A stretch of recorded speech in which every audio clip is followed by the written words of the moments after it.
heading to town, grabbing supplies. Look after your mom, God, won't you?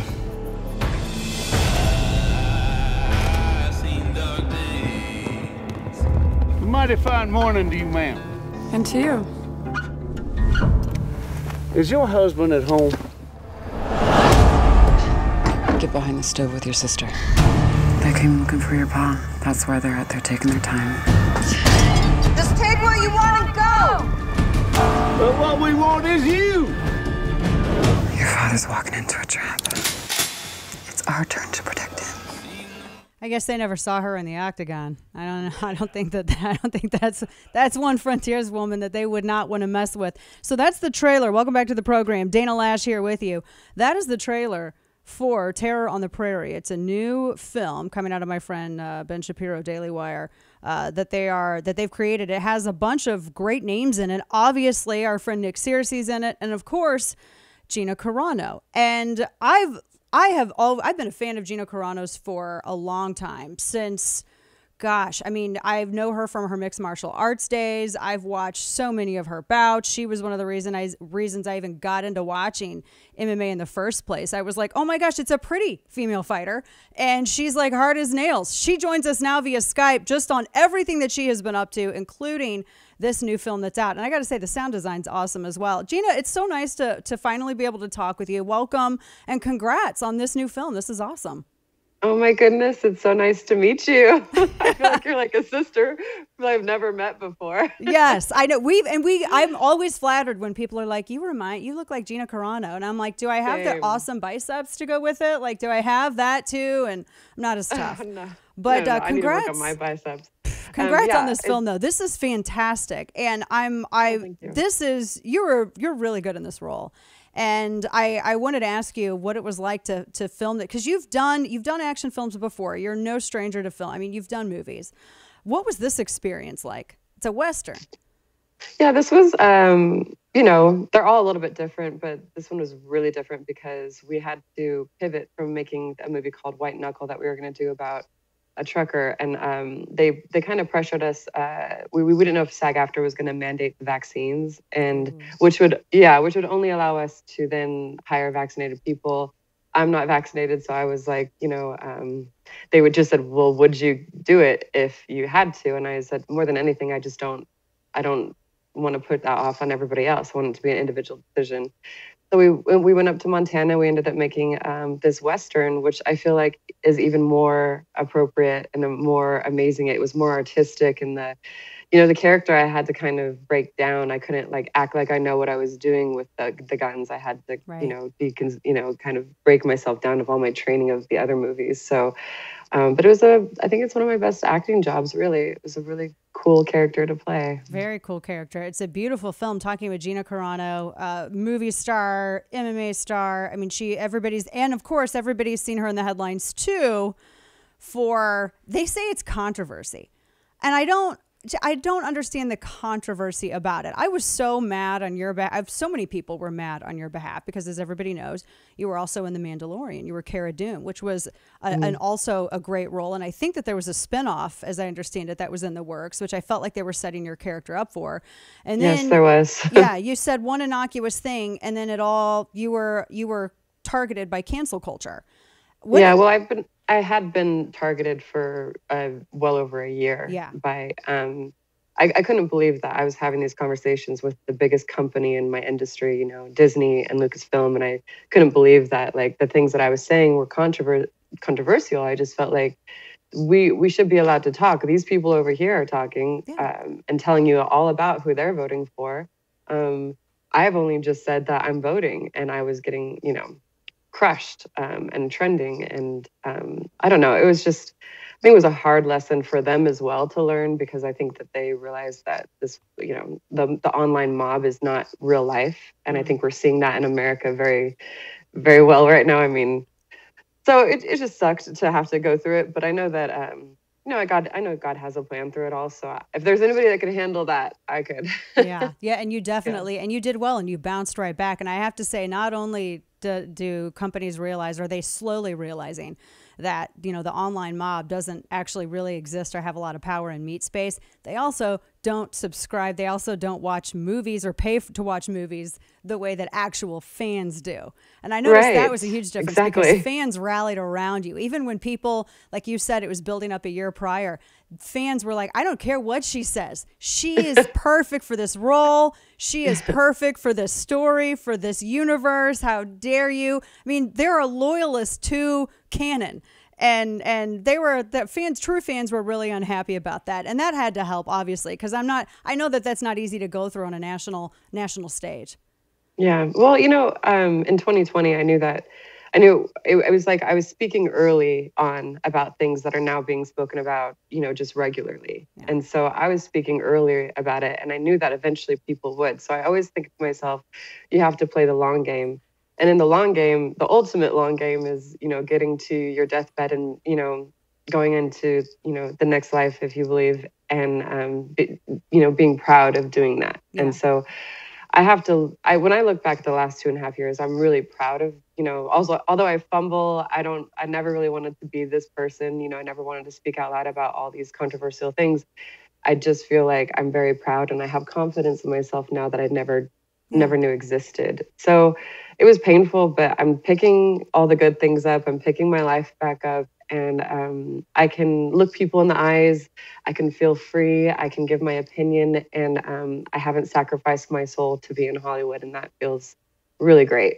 That is, and it shows. And people, I think, are very happy to see that, because and the thing that still, I have to go back to it, it's not controversial. There were people that you have done projects with who have said way more and things that I would think cross a line of taste, or at least good sense, where you didn't do that. Just simply giving an opinion is somehow considered controversial.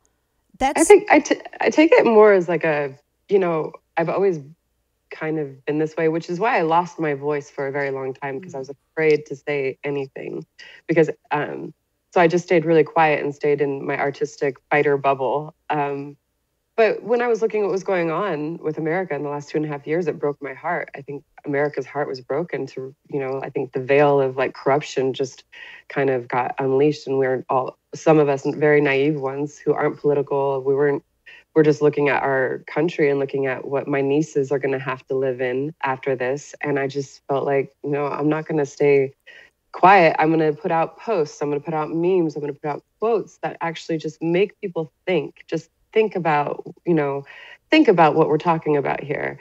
And it was all of these people putting their idea of what they thought I was saying onto these memes, onto these quotes. And it was really, really vicious. And I now have that experience. I now have that knowledge that I will take into everything that I do. And it got really real. And I'm okay with that, because I'm learning from it. Yeah, we're talking with Gina Carano. And I remember when I first started seeing this kind of bubble up towards you, you know, the year before, you know, the culmination of everything that happened. And then, you know, obviously you starting out with this amazing new project, which we're going to talk more about, On The Prairie, her new film.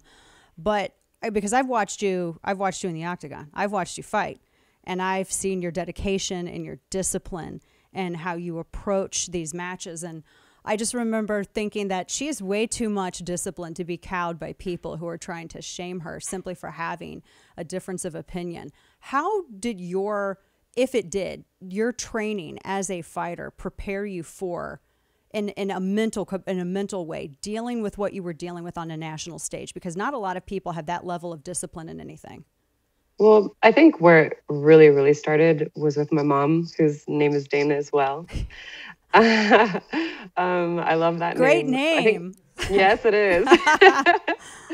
I think it starts with my mom and my grandmother, and the people that raised me to be an independent thinker, to raise me to say no. And, you know, I never compromised myself in anything. And when it came to fighting, you know, they were trying to put me on Playboy. They were trying to put me, you know, sexualize the fighting as much as they could. And I just kept saying no. Like, I just kept saying no. For the last 20 years, I've said no more than I said yes. And it always seems to kind of work itself out. So taking that into training definitely gave me, you know, it's body, mind, spirit, in my opinion. So which I am now like re-inspired to get back to my body and to get back in the gym and to really start training again, because you know, you can't leave one of them out. You have to keep your mind sharp, you have to keep your spirit clean, and you also have to get your body back. So there's one of those that I haven't been paying attention to during quarantine, and that's my body. So I want to get back to that. But yeah, so the training, I think, you know, just helped with everything, like everything going into Hollywood. And, you know, I really love the way my life has gone. I feel very unique in this life. And I think that's just God. That's a God blessing. Yes. I feel really loved. Well, I'm glad. You mentioned about getting back in the gym. So I was reading this because I always follow it, and I always see what, you know, where I'm going. I always see what you know, my favorite fighters are saying. And I was reading this interview, and I know you've kind of mentioned this as well. So you're doing films. You have Terror on the Prairie, which is a fantastic movie. And people, if you haven't seen it, you can go to dailywire.com/terror, and you can go and check out Terror on the Prairie. But I also was reading a piece where, you know, you're looking at getting back in the gym, and then Ronda Rousey, who has been in WWE, she's saying, I think I'd like to go back and have a fight. She said the only person that she would ever come back for, and it seemed to be said with a lot of respect, was you. Yes. And you guys, from what I understand, you both were set to fight, but it never, I think back into 2014, but it ultimately never happened. Would you go back if that's something is it something being planned, or would you be interested in? I think that'd be probably one of the most watched fights in history, I think. Yes. Well, I actually, so about, I don't know, 5 or 6, however long ago, we were thinking about fighting, and then it kind of got a little bit messy, you know. Fight business gets messy. I'm sure you can imagine. So it got a little bit messy. So I was like, I don't need to go back into that world. I'm acting. I'm good. But when Ronda Rousey says that, it's a massive compliment that she would come back for me, and it makes me feel like, I mean, a super fight is when, you know, 2 people, you know, retired, or like a celebrity or somebody, they fight, and it's like the super enjoyable group of fighting, like where you have like these 2 stars, like, and then everything comes together. Yeah. So when I started thinking about that, the more I talk about it, the more I really need something to train for. I think if I can get my weight down, and if I can get back in that fighter shape, if I can get close to where I was at, just close, you know, it doesn't have to be right on, you know, but I think I would definitely, if I was in her weight class right now, I'd set it up. So I just have to kind of figure out in the next 6 months, you know, it'll definitely take about 3 months to get some weight off plus, you know, but then to get in fighter shape, it'll take probably another 3 months. So now I'm in the gym, and I'm just kind of, it's nice to have a focus. Honestly, it's nice to have that thought in my mind that even if it doesn't happen, you know, it gives me something to really shoot for while I'm in between, you know, being canceled, uncanceled, and everything that I am. I'm like, you know what? It's cool. I'll just focus on my body. I'll focus on getting my body right. I'll focus on getting my life together. I'll focus on my family and creating art. And at the same time, you know, if I get there, then I think it would definitely happen. I mean, it honestly doesn't even scare me, because everything that's happened in my life has just been pretty aggressive. Yeah. So I'm like, what? Getting in the ring at this point doesn't sound scary at all. It sounds like exciting. And I used to get so scared about getting in the ring. And now I feel like, oh my gosh, that would be so cool. You know, this 40-year-old woman who's had the life I've had, to get back in there. I think it would be, you know, George Foreman did it. Yeah. So many, like, maybe. And George Foreman, I have to say, you're only 40. Was a lot older. And for people to know, Gina got started in Muay Thai. And I mean, I think it was I think she was at, I think Ronda was like at 145, 150, something like that. I know you were like in featherweight. She was in 135. It was really hard for me to like get down there. I was at 145, but I'm sure she said she'd fight me at anything. So I would try to go for my goal right now would be to get to 150 and see where we're at. Yeah. So it sounds like that's my aim. It sounds like it could potentially happen within the next year. I'm just saying this because I'm literally going to clear out my entire calendar for whenever that is going to fall down.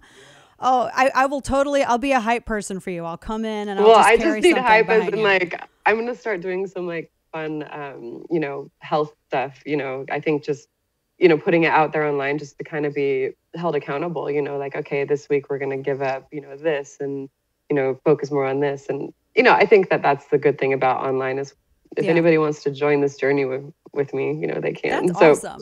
you can always that's text awesome. me and be like, get your ass together. Get your ass in the gym. She'll motivate you. You motivate her, and she'll motivate you. No, I think I think you look great, by the way, in this film. I've always thought you looked great. You've always, I think you've modeled yourself incredibly well. And Thank you. You've been such an icon, not just for female fighters, but actual legitimate female empowerment. Period. I think you've been so great at that. Gina's because film, I had a good mom and a good grandmother to, no matter where I'm at in life, love yourself for where you're at, and then never stop dreaming and never stop pushing yourself. So into that. if anybody's struggling with that, just accept yourself where you're at and set some beautiful goals for yourself, and I'll do it with you. There you go. Gina's new film, Terror on the Prairie. I love Westerns. It's my favorite genre. A great American Western about a very strong and capable frontier woman who's got to protect herself against these ruthless outlaws. And we'll watch to see if Gina Carano versus Ronda Rousey, we'll watch within the next year. That'd be amazing. Gina Carano, God love you. I so appreciate you joining me. We're always in your corner. We're always pulling for you. And we can't wait to see what else you do. Stay in touch. Thank you. Good to talk with you. Thanks so much. You too. Bye.